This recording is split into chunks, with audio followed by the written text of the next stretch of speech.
everything, even the architect's cost would be covered separate from the school. What can we do for you? Wow, well, actually, Doug, we sent templates of letters of support to the villages as we met. Why don't we get you on mic, Doug? Sure. We've sent letters of support to the villages as we met with them, and we're asking for a letter of support from each village because it does address a major issue. We were in Antioch the other night. They're experiencing the same issue in Lake Villa. No specialty care, very little primary care. So we're not the only area that's experiencing it. It's really kind of regional. So I'll send it to you, Mayor, and if you can look it over. But it's basically, you know, that'll really carry a lot of weight because we're a consolidated school districts. We're going to get the 5 villages on board to support us. I'm sure that's going to help out quite a bit also. right, yeah, and just in terms of what else you can do, just, you know, we've been collecting questions and answers. We're going to hopefully put a website, link a page to the school, letting people know what's going on and the process and all the questions we've been hearing. And when we do have a community forum, if you would come out and share your thoughts and voices, that would be great. And we hope to do that sometime in the next year. Sure. And from the township perspective, we're not seeing the numbers at the food pantry diminish. In fact, we're seeing a lot of middle-class families that you wouldn't see otherwise in food pantries because they're losing their jobs and their health care. So this is actually very timely. Thank you. Yeah, and just to reiterate, we can offer, as we have in the past, with all the efforts of anything going on with the schools. We have a monthly newsletter. We put links on our website, information on our website, so we'd be happy to. So maybe what we'll do is, because we're going to have a link to the school, we hope, so maybe we can have a link to you too, because we really want the community to know. We don't want to hide anything. We're not, you know, we really want to hear what everybody has to say. Sure. Okay? Thank you so much. Thank you very much.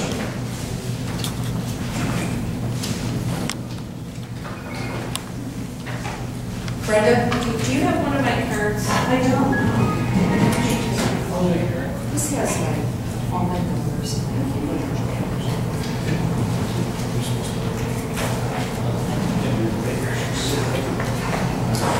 Okay, at this time, we'll get ready to move on to public comments. If there's anybody that would like to address the board this evening, there's a form in the back by the sign-in book that you should have filled out and submitted to the clerk. We have no takers? Going, gone. Okay, with that, we will move on to our omnibus vote agenda. So moved. Second. Roll call. Trustees Dernosky. Aye. Priest. Aye. Duberstein. Barrett. Aye. Daly. Aye. And Washington. And now we'll move on to reports and communication from myself, the mayor, and other officers, starting with our village engineer, who just came back from vacation. Welcome back. Yes, it's good to be back. Like I said, I was gone for all last week, but the past month we've completed, every year we're required to complete a report to the IEPA for our storm sewer system. It's called an MS4 permit, so we completed that report last month, sent to the IEPA, and they've received it. As far as we had our motor fuel tax bid opening for the Misty Hill resurfacing projects. We had 5 bidders. Bids range from $311,000 all the way up to $414,000. The purpose of this project is to pave approximately 50% of the Misty Hill subdivision. Our budget for this is $200,000. These prices, these bids that we received were based on doing the entire Misty Hill subdivision. So based on these numbers and only accomplishing half the work that was quantified in the bid documents, we will definitely be able to finish under that $200,000 budget. And we would do half of Misty Hill this year, and then half of Misty Hill, the balance of it, next year. And that we're able to maintain our MFT balance and not completely depleted. So later on in the agenda today, there's a item to award to Peter Baker & Sons unit price contract not to exceed $200,000, which will cover half of the Misty Hill subdivision resurfacing. Another project that just got wrapped up is Route 120 water main project. The water main is chlorinated, pressure tested, and passed. Looks like last week they finished up all the landscaping type items. We have not received their final pay request for that item, so this month there's no payout for the Route 120 water main project. We did receive a reimbursement for $88,949 for the payment that we made to Berkeley. So the state has paid us on a timely fashion the money in that loan program.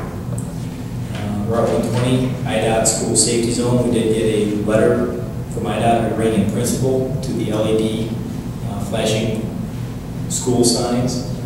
They want a little bit more information, but we'll be able to get that to them and have these things operational before the start of school. The water tower painting project, Rick and Terry are still need to evaluate the tapes to determine if the sandblasting is going to be needed on the inside. We did have the contractor get out there and with his remote operated vehicle go ahead and videotape the inside of the tank. However, he has not furnished the report. He said he'd have it to us in a couple of weeks, and it's been actually about 3.5 weeks so far. So, but once we get that information, we'll put the bid package together. I'm going to interject a little bit too, only because I've heard several trustees ask me for an update, and I did get on a conference call with Terry Graham and Rick Lee. Good. And, you know, we got a verbal report, and the interior of the tower has, I believe, a hole, or not a hole, a spot. One big spot. And the question is, what do we need to do about that spot? So, yes, as Greg said, we're waiting for the written report and to actually see the footage of the video. Correct. But also, from Rick, why he's been waiting for that, in his preliminary review of talking to painting contractors, he's finding out that at this point and at this stage of the game, they're busier than, quite frankly, we expected them to be this year. And they're saying that it may be better for us to wait a little later to put out our requests for bid. Correct. And that we would look at getting the water tower painted September. Late August, early September is what they said, right? Is that your understanding? Okay, so I just wanted to give that update to everyone. A question. These are early budgeting figures of this roughly $200,000 include anything other than an inspection of the interior? Or if we do have to do some repair of the interior, our costs will be shoot up? It included some work on the interior, which would be basically the spot, sandblasting, and painting, which I believe that we will be able to do. Yeah, I was going to say, I thought we put a pretty fair amount of money in case that has to be done. I don't think we went overboard, but I think we put some considerable money in. Thank you. I just had a quick question about the MFT. Use the mic. Would it be cheaper for us to, say, lock down the prices this year for the repavement of the entire subdivision and then have them do it in like phase 1, phase 2? Or are we going to be, you know what I mean? Yeah, lock down the prices for this year, for next year as well? Yeah, we can't, these bids are only good for 90 days, so we can't lock them in.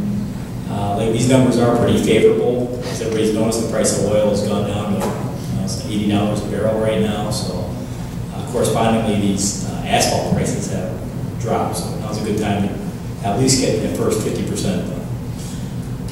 A question about the gas tanks that were found on Route 5 Road. Yes.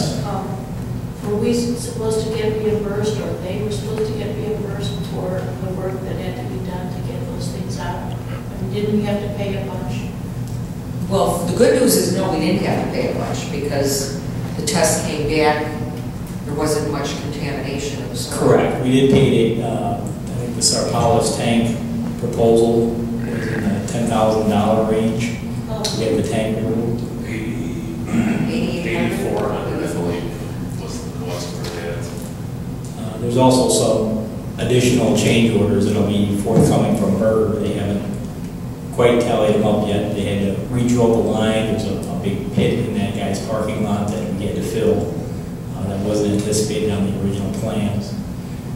As far as the cost of getting that reimbursed, you'd have to defer that to the mayor and everyone else. It did happen on the grower's property. The other thing I'm thinking you maybe, we got a letter about I love the acronym, the LUS funds. Yeah. Yeah, that's there. Yeah, but that's a long process. Oh, okay. We just forward that to Jerry DeBrun because he has to be the one that submits it with your assistance, I believe. Correct. And then he would wait a good time to hear if he qualifies and gets it. Yeah, but then if he got it, we would be the recipient ultimately because we fronted the money for the work. But whether that's going to happen or not, I don't know, but I wouldn't hold my breath for it to happen anytime soon.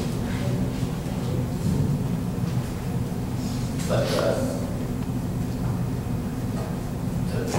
this extra that they were just for the tank only, and the problems they had down in front of drawers, they're not going to add something on or something else that went wrong, are they? Berger? Yeah. No, we did have some bad ground that we had out in front of the western portion. Right. But like I said, we should be within that. There was a $6,000 allowance on the loan. We should be below that, aside from the tank issue. Basically, they want to just add on the tank issue. Yeah, they did have some problems out there augering underneath the road, and those it's very clear that those are not included in any kind of extra that's going before. Okay. Okay, any other questions for Greg? Okay, we'll move on to our village attorney, Jim Rock. Thank you. This past month, we reviewed and revised an intergovernmental agreement with CENTCOM that includes the addition of services to the village of Antioch. That's a newly negotiated agreement. That agreement will be brought to the board next month for adoption and approval. Also looked at a model ordinance for hazard mitigation that coordinates the village's efforts with other local and countywide agencies. Again, that one's going to be looked at by the committee and the Emergency Management Committee and will likely be brought to the board sometime in the next several months. Okay, thank you. Public Works Superintendent, Jeff Gailey. Yes, thank you. We have been out and about getting a lot of projects done. It has been extremely dry, so we do have one person dedicated to watering all the beautiful plants that we're putting in. So I just want to reassure everybody they're getting done on a daily basis, including Saturdays and Sundays. We're just trying to do a valiant effort to keep things going. Hopefully we're going to get some rain. They're calling maybe Saturday, but who knows, you never know. I do want to mention, I'm sure everybody got the email about the Steiner being traded for the new mower. We were just having a lot of reliability issues, and I was having more downtime than uptime with that machine. So I just appreciate everybody understanding the reason to do this. And on the plus side, today I have saved about 24 hours of labor because I was able to cut Misty Hill Subdivision, Cranberry Lake, and the Village Hall in one day. This machine's a lot faster, so it's going to save a lot of time. Is it true you got a speeding ticket with it? Actually, where the speed board is on Misty Hill, I read 17 miles an hour. Can't cut that fast, but you can get that.